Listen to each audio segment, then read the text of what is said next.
विश्वेशरूपम जगदीशरूपम धर्मर्कयूपम यतिवर्के भूपम संसारे सारम त्रेतार्पहारम श्री गोरक्षनाथम सत्यम नमामि श्रीमस्तनाथम सत्यम नमामि। बोलिए महायोगी गुरु गोरक्षनाथ जी महाराज की।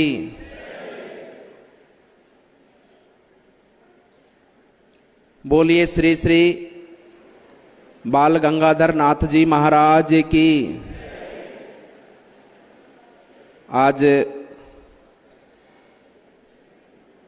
हिंदी तो समझ में आती है क्या आप सबको?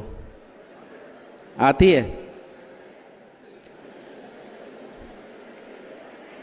आज इस स्थान पर आकर मन बहुत आनंदित है, प्रसन्न है, प्रफुल्लित है और उसके साथ साथ में गर्व की अनुभूति भी यहाँ पर आकर हुई है। हमारी सनातन धर्म की इस परंपरा, इन परंपराओं के माध्यम से जो हम सुनते आए हैं, देखा है, वैसा ही यहाँ पर इस पवित्र स्थान पर जन कल्याण की भावना से, प्रकृति के उत्थान की भावना से जो एक मूल कार्य, मूल उद्देश्य, मूल धर्म, मूल कर्म, मूल पूजा, ऐसे हमारी संन्यास परंपराओं की जो अनादिकाल से चलती आई हैं, शाश्वत उसी स्वरूप में इस संस्थान के माध्यम से आज भी अनवरत वो कार्य संचालित हो रहे हैं। मंच पर आज जो कि पट्टा अभिषेक का कार्यक्रम जो 11th एनिवर्सरी है उसकी, उस कार्यक्रम पे हम सब लोग एकत्र आए हैं। यहाँ पर हमारे बीच में विराजमान परम सद्य श्री श्री निर्मलानंद नाथा जी महास्वामी जी विराजमान हैं। उनके साथ में विराजमान है स्वामी परमात्मानंद जी महाराज जी। और विशेष रूप से जो हमारे बीच में आज जो विभूति, जो ऐसी दिव्य आत्मा को जो आज इस स्थान पर सम्मानित किया गया है, जिनके माध्यम से हमारे इस देश के पुरुषार्थ को पूरे विश्व जगत ने जाना है, ऐसे हमारे बीच में एक पुण्य आत्मा विराजमान है श्री सोमनाथ जी, जो कि इसरो के चेयरमैन यहाँ पर विराजमान है। उनका भव्य और सुंदर इस पवित्र स्थान पर, इस दिव्य स्थान पर उनका सम्मान किया गया है। उनकी सादर उपस्थिति में हमारे बीच में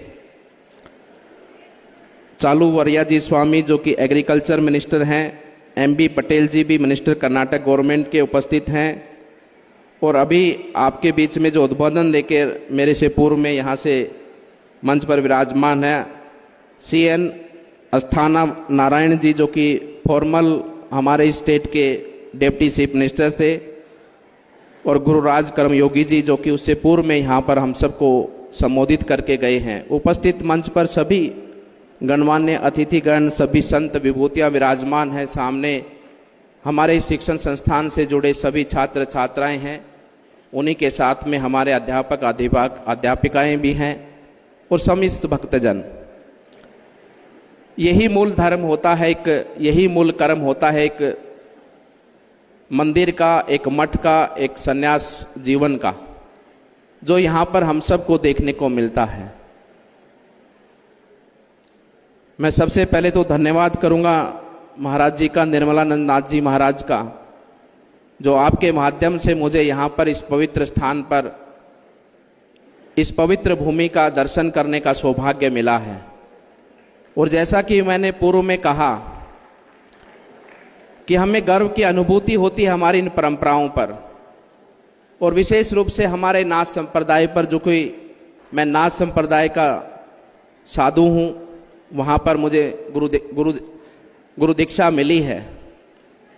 और इस अलौकिक परंपरा के अंदर जिस प्रकार से यहाँ पर स्थान के अंदर महायोगी गुरु गोरक्षनाथ जी और उनके बाद में हमारे पूर्व में हमारे यहाँ के पीठाधीश्वर महास्वामी श्री गंगा बाल गंगाधर नाथ जी महाराज, जिन्होंने शिक्षा के प्रचार प्रसार को, समाज सेवा को जन जन तक पहुंचाया है।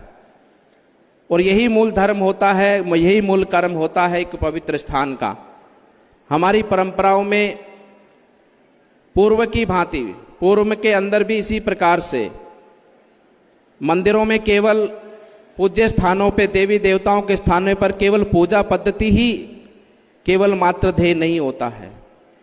उस स्थान के माध्यम से शिक्षा, उस स्थान के माध्यम से चिकित्सा, उस स्थान के माध्यम से अनेकों प्रकल्प जन सेवा के चलाए जाते हैं। यही मूल धर्म, यही मूल कर्म एक स्थान का होता है। ज्ञान का अर्थ और धर्म का अर्थ भी यही है। धर्म का अर्थ ही यही है कि धर्म के अंदर ज्ञान छुपा होता है। जहाँ धर्म का पालन होता है वहाँ ज्ञान की गंगा बहती है। और उसी गंगा को बहते हुए हम इस पवित्र स्थान से देख रहे हैं, जो आज पूरे कर्नाटक से बाहर भी अनेकों राज्यों के अंदर, अनेकों जगहों पर इस ज्ञान गंगा के माध्यम से पूरे देश के जनमानस को शिक्षा के माध्यम से, चिकित्सा के माध्यम से उनके जीवन को तारने का काम ऐसी महान विभूतियाँ अपने जीवन में करके जाती हैं। हम उस महान योगेश्वर बाल गंगाधर नाथ जी को नमन करते हैं, बारंबार नमन करते हैं, और उनका आशीर्वाद हम सबको प्राप्त हो। और उनकी जो भावना है, उनका जो उद्देश्य है, उन्हीं के उद्देश्य को लेकर हम सब भी उनके आशीर्वाद को जन जन तक पहुंचाएं। यही आशीर्वाद हमें उनसे प्राप्त होता रहे। बंधुओं, यही आज का समय है कि आज हम सबको अपने देश के लिए, अपनी संस्कृति के लिए एक बहुत अच्छा अवसर है कार्य करने का। ऐसे स्थानों के माध्यम से जुड़कर, जहां सेवा के माध्यम से हम अपने विचारों के माध्यम से, अपने कर्म के माध्यम से इस पूरे संसार का कल्याण कर सकते हैं। हम अनेकों माध्यम से ऐसे स्थान के साथ जुड़ सकते हैं। केवल यहाँ पर ऐसे दिव्य स्थानों पर आकर नमन करना, पूजा करना और भगवान श्री से आशीर्वाद मांगना उतना ही मात्र नहीं। ऐसे स्थान पर आकर हम अपने विचारों से जुड़कर, हम अपने कर्म से जुड़कर, हम अपने योगदान से जुड़कर, चाहे सेवा का योगदान हो, चाहे धन का योगदान हो, क्योंकि मंदिर में हमारे में परंपरा रहती है। आपने देखा होगा कि ये परंपरा हमारे सनातन धर्म में है कि जहाँ भी मंदिर में हम जाते हैं वहाँ पर नमन करते हैं, वहाँ पर कुछ ना कुछ हम दान करते हैं। ये दान करने की परंपरा क्यों चली है? इसका यही कारण है कि जहाँ भगवान श्री के चरणों में हम दान करते हैं, उस दान के माध्यम से ये जो आज पूरे कर्नाटक क्षेत्र में हम सब देखते हैं, पूरे भारतवर्ष में हम सब जो देखते हैं कि पूज्य स्वामी जी के माध्यम से आज जगह जगह पर शिक्षा के केंद्र खुले हैं, जगह जगह पर आज हॉस्पिटल खुले हैं, जगह जगह पर आज बच्चों को अच्छी शिक्षा देकर एक बच्चा पढ़कर निकलता है, एक हमारा बच्चा बच्ची वहाँ पर पढ़कर निकलता है, वो कितने न जाने कितने लोगों का कल्याण करता है। इसलिए ऐसे पवित्र स्थानों से जुड़ना हमारी संस्कृति रही है। हम भाव से जुड़ें, हम मन से जुड़ें, हम कर्म से जुड़ें, हम अपने योगदान से जुड़ें। उन संस्थाओं से जुड़कर हम सब भी अपने देश के कल्याण को, देश के भविष्य को आगे बढ़ा सकते हैं। ये समय बहुत ही उपयोगी समय है हम सब के जीवन का। हम सब जानते हैं कि इस समय आज भारत का अमृत काल का समय है। इस अमृत काल के समय पे परम पूज्य परमात्मा ने हम सबको मनुष्य जोनि के अंदर जन्म दिया है। ये हमारा परम सौभाग्य है। इस जीवन का सार्थक उपयोग हम सबको कर इस जीवन का सार्थक उपयोग के माध्यम से हम आने वाली पीढ़ियों का कल्याण कर सकते हैं। इस भारतवर्ष का आशीर्वाद पूरे संसार तक बढ़ाने का काम हम सब कर सकते हैं, क्योंकि हमारी संस्कृति एक ऐसी संस्कृति है, हमारा धर्म एक ऐसा धर्म है जो पूरे विश्व की कल्याण की कामना के भाव अपने अंतः हृदय में रखता है। वो किसी का अनादर नहीं करता, वो सबका सम्मान करता है, वो सबको साथ बिठाने की परंपराओं का निर्वाह करता है। वो अपने से पहले दूसरे को भोजन कराने की भावनाओं को अपने हृदय में रखता है। सबको स्वीकारिता की भाव हमारी संस्कृति के अंदर है। इसीलिए पूरा आवश्यक है कि संसार को हमारे धर्म और संस्कृति की आज इस युग में बहुत बड़ी आवश्यकता है, और उस सब को ले जाने वाला दायित्व हम सब भारतवासियों पर है। इसलिए बंधुओं, इस समय का हमको सदुपयोग करते हुए, इस समय के साथ चलते हुए हमें अथाक पुरुषार्थ करना है। हमारे इस देश को, हमारी संस्कृति को आगे बढ़ाना है। और हमारी ये संस्कृति और हमारा देश जब आत्मनिर्भर बनेगा, सर्वसंपन्न बनेगा, तभी हम दूसरों का कल्याण कर पाएंगे, तभी हम इस संसार को आगे बढ़ा पाएंगे। इसी भावना के साथ में मैं पुनः परम पूज्य महाराज जी श्री निर्मलानंद जी महाराज जी के हृदय को, उनके पवित्र आत्मा को सादर आदेश करता हूँ कि आपके माध्यम से मुझे यहाँ पर इतनी पवित्र और पुण्य आत्माओं के दर्शन करने का सौभाग्य मिला है। और महायोगी गुरु गोरक्षनाथ जी की इस परंपरा पर गर्व की अनुभूति करता हूँ कि हमारा ये जीवन इस परंपरा के माध्यम से जुड़कर अपने राष्ट्र, अपने धर्म, संस्कृति की सेवा करने का हमारे इस जीवन को अवसर दिया है।